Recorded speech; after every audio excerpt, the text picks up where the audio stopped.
Welcome, everyone. We have a lot of stuff to discuss in this lesson because this is a very big topic. We're going to be learning about two things first: preposition and postposition. The difference is pre versus post. If anyone knows some Latin, like I do, actually, I don't know a single word of Latin. Pre means before and post means after. Prepositions are words in English that show the place or the direction or the time or some sort of relationship of something. For example, like in or inside or after or before or outside. Anything like that. So prepositions, because they're pre, they come before what you're talking about, like inside the cloud. Well, Korean has what's known as postpositions, post meaning after. So where do you think they're used? That's right, kids. After what it is that you're talking about. So Korean postpositions, though, are not the exact same as English prepositions. In Korean, postpositions are simply just words that are used to describe where or when something happens. So let's get into some common prepositions. Postpositions. First up, we have an. So an means in or inside. So inside of something. Let me just give you an example sentence. 차 안에 있어요. 차, car, 안에, in or inside. And then 에. What is this 에 doing here if an already means inside? Couldn't we just say 차 안 있어요? It is inside the car, right? No, because every postposition is actually a regular noun, meaning that if you want to say something is located at that place, in this case, the place is inside, you need to have a location marker. Without this, it doesn't mean it is located there. So you still need to use particles like normal, just like a regular noun in Korean. That's right, everyone. Postpositions are not special. They are totally normal nouns, like anything else. So we don't have to treat them special. Show those nouns where they belong. Where'd the pen go? Because every postposition in Korean is a noun, you technically could do this. 차에 안에 있어요. What? This sentence is the exact same sentence we just did. 차 안에 있어요. But you could say 차에 안에 있어요. What is this? This is the possessive marker. This marks that something belongs to something or it's part of something. If you were to say the car's roof or my pen, 제 pen, like that. This is 차에 안에. Literally the car's inside. So it is in the car's inside is what you get. You can use the possessive marker because, as I just said, every postposition is a regular noun in Korean. It's not special. Inside of the car is just like saying the car's inside because it's a regular noun. An is just a noun that means in or inside. But don't worry about using the possessive marker with any word when you're using a postposition in Korean because it's not common. Actual sentences will almost never use this to say something like this. All right, next, 박. 박 means outside. And again, this is also just a regular noun. So outside of what? Well, let's do an example sentence. 밖에 비가 와요. So literally rain comes. That's how you say it rains. It's raining. 비가 와요. It's raining. It's raining where? Well, the location marker, 박, outside. 밖에 비가 와요. So it's raining outside. Literally outside. Or you could say 집 밖에 비가 와요. So now it's raining outside of the house if you want to be specific, but like literally 박 means outside the house. So you don't really need anything like this. 밖에 비가 와요. So it's raining outside. Next, 앞.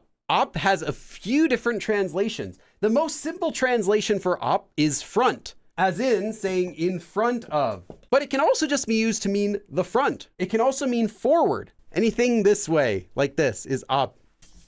So we can make an example sentence. 카페 앞에서 기다리고 있어요. So 기다리고 있어요. I am waiting. 기다리다, to wait. Where am I waiting? Well, 앞에서. Here, 에서 is being used. We're not using A because we're not going to the front of the cafe. We're using 에서 because we're doing something at a location. What location? The front of the cafe. So 카페 앞 means the front of a cafe. Again, you could technically have the possessive marker right here, the cafe's front, but you don't need this. 카페 앞에서 기다리고 있어요. 카페 앞에서 기다리고 있어요. So I am waiting in front of the cafe.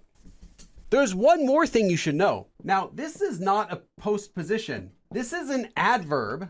바로 is right. For example, you can have like 지금 for like now, and you can have like 바로 지금 for like right now. You can have 앞 for in front of, or you can have 바로 앞, right in front of. So if you want to emphasize any of these postpositions, now you usually don't need to do this, but if you need to emphasize them, just put 바로 before. The next one is 뒤. 뒤 meaning behind. 강아지가. So the dog, 문, the door, 문 뒤에. Behind the door, 숨다 is to hide. 숨었어요. So the dog hid behind the door. 강아지가 문 뒤에 숨었어요. So the dog hid behind the door. Okay, we. We means the top. It can also mean on top of. And it also means above. 나무 위에. So on top of the tree, 원숭이가 있어요. There's a monkey on top of the tree. Where's the monkey? Well, it is 나무 위에. So the top of the tree. It is on the top of the tree. 나무 위에 원숭이가 있어요. So there's a monkey on top of the tree. Next we have 옆, which means aside, like next to something. So next to. 집 옆에. So next to the house, or the house's side, on the side of the house. 차를, this is optional, the car. 주차하다 is to park. Now, you can park anything. You can park a car. You can also park a bike. But in this case, it is 차를 주차했어요. 집 옆에 차를 주차했어요. So I parked the car next to the house. So now we have to talk about a few prepositions that are commonly confused. And the first one we're going to do is 아래 and 밑. 아래 means below or under.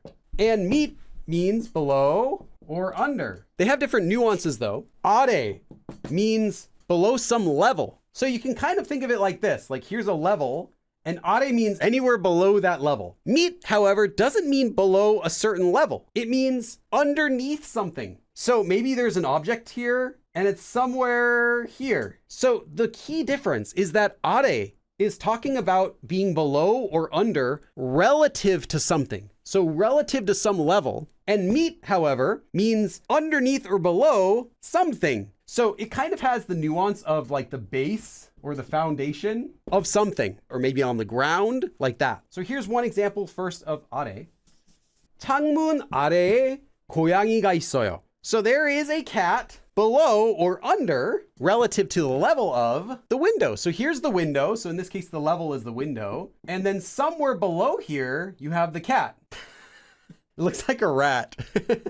창문 아래에 고양이가 있어요. So there's a cat underneath the window. Now let me give you an example with 밑. 책상 밑에서 돈을 주었어요. Now this verb 주었어요 comes from the verb 줍다. 줍다 means specifically to pick up something from the ground. So I picked up, what did I pick up? 돈. I picked up money from, where was I at when I did this action of picking up something?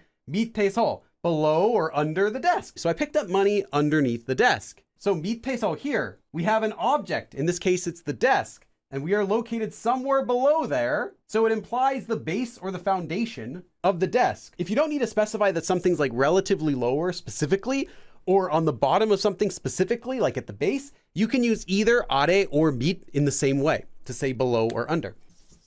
You can also use 아래 and 밑 to both say that something is under someone's influence or something's influence. Like if you wanted to say that you learned from underneath an amazing teacher who's just so happened to be named Billy Go and teaches Korean. If you learned Korean under such an amazing teacher as that, you could use 아래 or 밑. However, say you have a document here, and in the document you wanted to say, please sign below here. In this case, you could only use 아래 because 아래 is relatively below or relatively under something, some sort of level. This is the level you're talking about. Meet, however, is lower than an object, lower than something, and it implies at the base or at the foundation. So you're not saying something necessarily is at the bottom of the page, you're saying something is below here. In that case, anytime you're talking about below in a document, it's always going to be just are. There are also two more postpositions that commonly get confused. An and 속 both mean inside. 속 means more like deep inside of something. Or you can also think of it as translating as within, whereas an is just in something or inside something. So if you had a 가방, you have a bag, which one could you use? You can use either. If you're talking about inside of any object, that includes like bags or things. It also includes any body object. So any body part. So like inside of your stomach, inside of anything. So inside of any object, you can use either an or 속 to mean inside. Now, for general use, an is going to be more common. However, while an just means in or inside, 속 has several extra uses that an does not. It can also be used to mean within any sort of like situation. You can use 속 for that, but you cannot use an because an is just really physically inside and 속 is more metaphorically inside. Also, if you're talking about someone's heart or mind, you can use 속, but you can't use an, like within my 마음 속. It's like metaphorical. So within my heart, within my mind, that sort of meaning. And you can say 배 안에 or 배 속에 to mean inside of your stomach. But the word 속 by itself can also mean insides. This is how you would say like your stomach hurts. So you could make this sentence. 속이 좀 안 좋아. 속이 안 좋아. Literally, my insides are not good. My insides are bad. And that's referring to, the insides here is referring to your stomach. You'd use 속 for that because it's like metaphorically talking about your insides. And because 속 can mean deep inside, there are certain words that you'll see it used together with that imply something is not just inside of something, but it's like deep within something. Like 숲 속. 숲 is a forest. You're not saying 숲 안에. You're not saying something's inside the forest, but you're saying 숲 속, as in like deep within the forest. So you might say something like 숲 속에 곰이 살아요. Bears or a bear lives deep within the forest, implying there's no one specific like location, just like deep within, surrounded by trees is what it implies. Another common word, 산속, is like deep in the mountains. It doesn't just mean that something's like chilling in a cave inside of the mountain, but it implies that it's like surrounded by mountains all around. Like maybe there are tigers. 산속에 호랑이가 살아요. There are tigers living in the mountains. You don't really mean that they're inside of the mountains themselves. You're saying that they're surrounded by. So it kind of has that feeling of being surrounded by whatever it is that you use it after. And if you're ever worried, which one should I use? Just use an, because you probably just mean to say inside. That's the pro tip. I said this in the beginning, but every postposition is just a regular noun in Korean. Because it's a noun, we saw that we could use it with the possessive marker if we wanted. Because it's a noun, we also saw that we use it with like particles like 에 or 에서. But because it's a noun, you can also describe any noun. You can say the front of the car is dirty. Outside is hot. 건물 안이 더 더워요. So first of all, 더워요, hot, 더, more. So what feels hotter? 건물, the building, 안. The inside of the building is hotter. So you're not going to the inside of the building. It's not something happening at the inside of the building. It is now talking about the inside of the building itself. And here we're using the subject marker just because we're describing it with the descriptive verb 덥다, to be hot. 건물 안이 더 더워요. So the inside of the building is hotter. 다리, the bridge, 아래, 보세요. So look at the object marker marking what we're looking at. Look under the bridge. 다리 아래를 보세요. So you might say like 다리를 보세요, like look at the bridge. And here we're changing it to 다리 아래. So look under the bridge. Literally look the under of the bridge. 다리 아래를 보세요. So look underneath the bridge. 신발, shoes, 옆이. So the 옆, the side. So the side of the shoe, 이, so we're going to describe it. 더럽다, to be dirty. 더러워요. So the side of the shoe is dirty. Literally though, the shoe's side is dirty. 신발 옆이 더러워요. The sides of the shoes are dirty.